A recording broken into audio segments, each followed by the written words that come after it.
Hi, this is Jim Swallow. Welcome back to the fifth chapter of the story of how I restored a 1990 Miata and turned it into an electric car. Last time we discussed how we switched out a power steering rack for a manual one and why we did that. We discussed the replacement of the drivetrain and the installation of the electric motor, the motor mount, and other aspects of the drivetrain. Now we're going to go over the heart of the project, the electronics and the batteries. Doing the electronics was clearly the most complicated and time-consuming part of this whole project. Redoing brakes and steering mechanisms, doing paint jobs and things like that were pretty straightforward, and there's plenty of information on details of how to do those things. But an EV conversion is different in practically every case, so there's not a particular way to do just about anything. As I showed in an earlier chapter, the motor, transmission adapter plate, and most of the electronics came together in several boxes one afternoon. And along with the electronics came various wiring diagrams and schematics as to how they are supposed to be wired up. The challenge, therefore, was to put everything together and connect everything correctly. And I was often quoted by the time I got done with the end of the project that I thought I might be able to qualify for a master's degree in electrical engineering somewhere because I had learned so much. So we had components and gauges and wires and pumps, and it's time to start putting all this together. This is the main wiring diagram that shows how all the major components are connected with each other. And although it looks fairly intimidating, the differences between the components are obvious. And once you learn what each component does, then it's just a matter of being careful and paying close attention and taking your time. I'm going to spare you all the gory details about what wire goes where and how everything was specifically hooked up, but I would like to show you the general layout.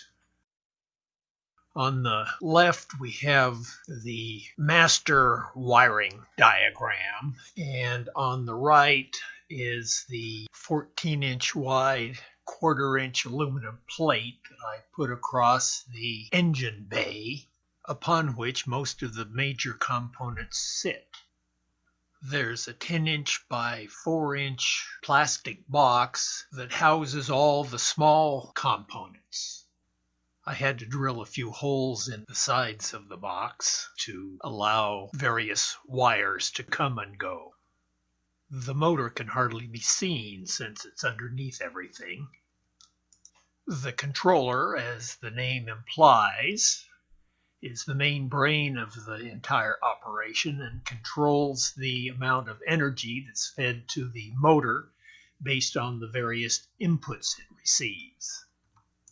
The DC to DC converter acts the same way as an alternator does on a regular car, bringing the high voltage in the system down to 12 volts in order to keep the 12-volt battery charged. This is the main power switch.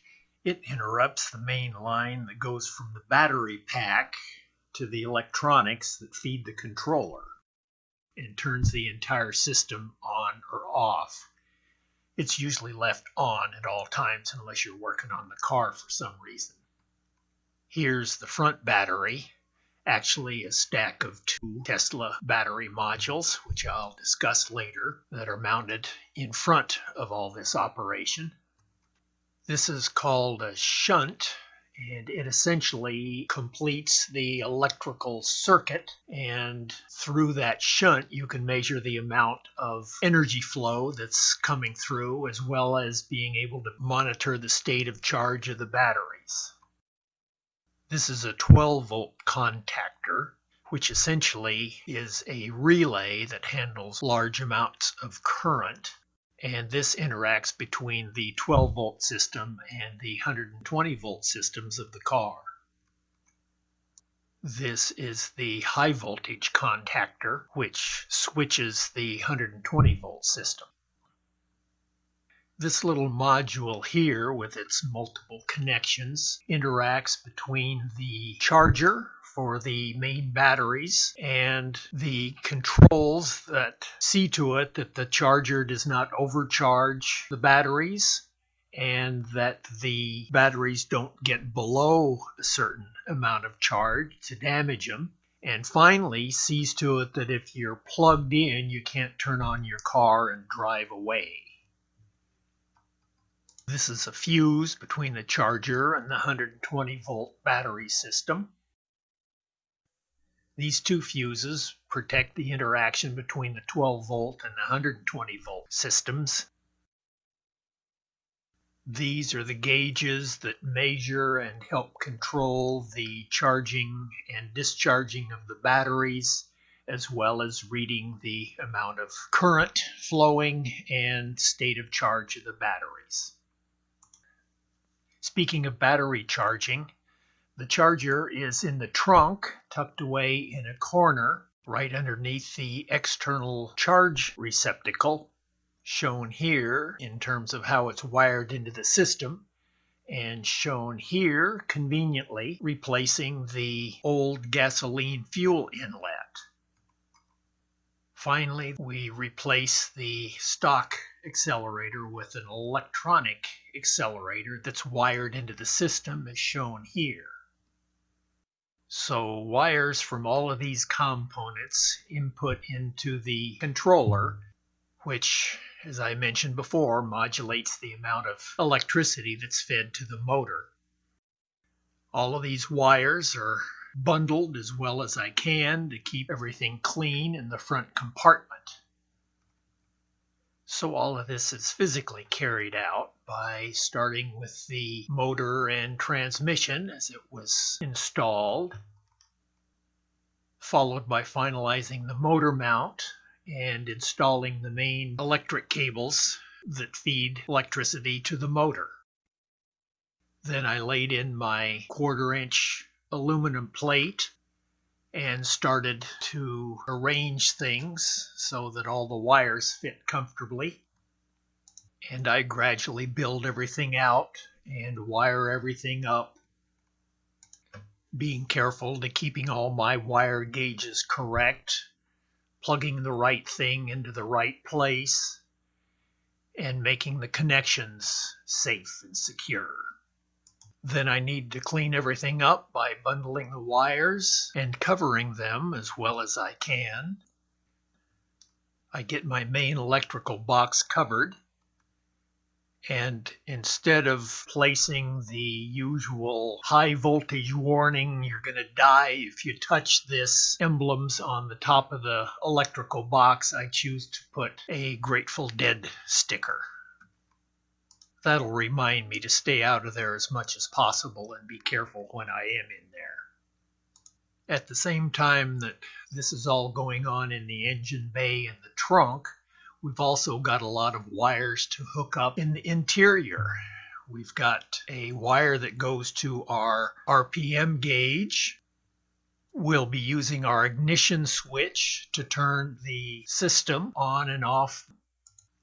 I need to get my voltage and amperage and state of charge gauges mounted. You can see the electronic accelerator in there that replaced the old stock accelerator.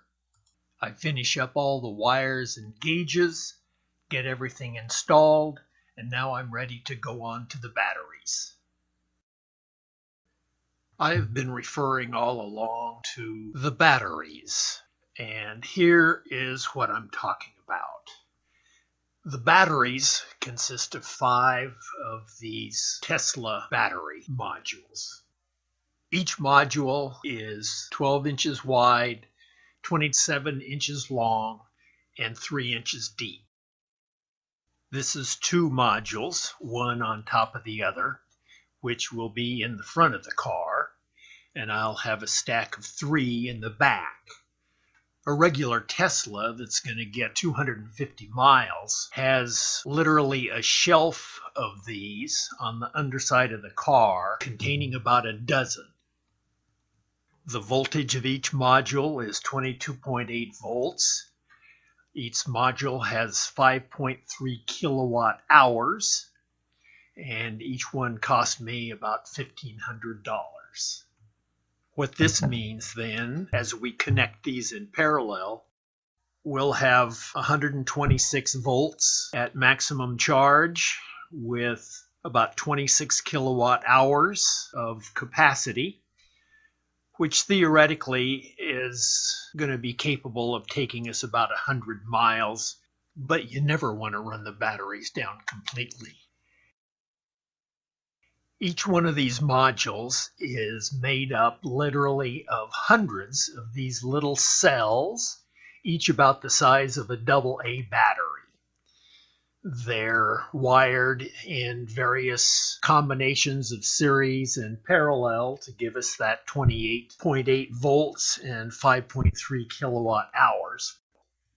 Here's my stack of 3 modules that I'm going to have in the back where the gas tank used to be, and I'm figuring out how to attach these together so that they will fit into the space.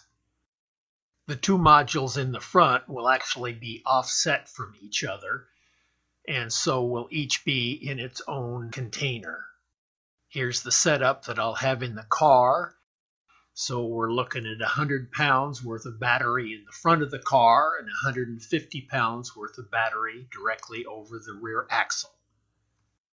I go to my friendly local sheet metal guy with drawings of the containers that I plan to put the batteries in. And this will be the large container that will hold 3 batteries, and then 1 container each to contain the front batteries.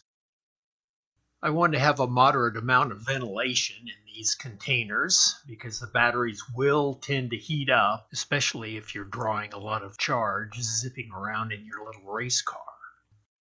Here are all 3 of my containers and their lids unfinished. And here they are when I finish them. I paint the bottoms with that black rubbery stuff that comes in a spray can and worked out very nicely. And then I use regular paint for the tops of the containers. These boxes snuggled into the front fairly tightly, and I did have to do a little bit of grinding and other modifications to get the boxes to fit.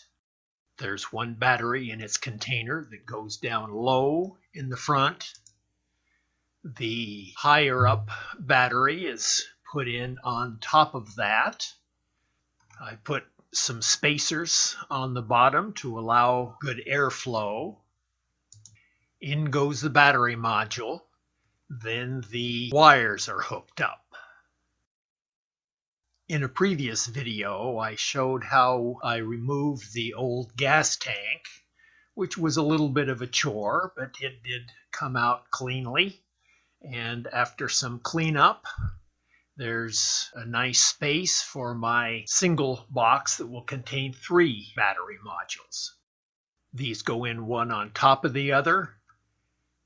The main cables are connected one by one as they go in. Then main cables are routed out of the box and go underneath the car to the front and connect to the front 2 batteries. We now have all the electronics connected, the batteries wired up and connected, and we're ready to put this thing into service and also at the same time do a few finishing touches, which will be the topics of our next video. So stay tuned for the next and final chapter, where we'll discuss the final touches, testing, and rollout.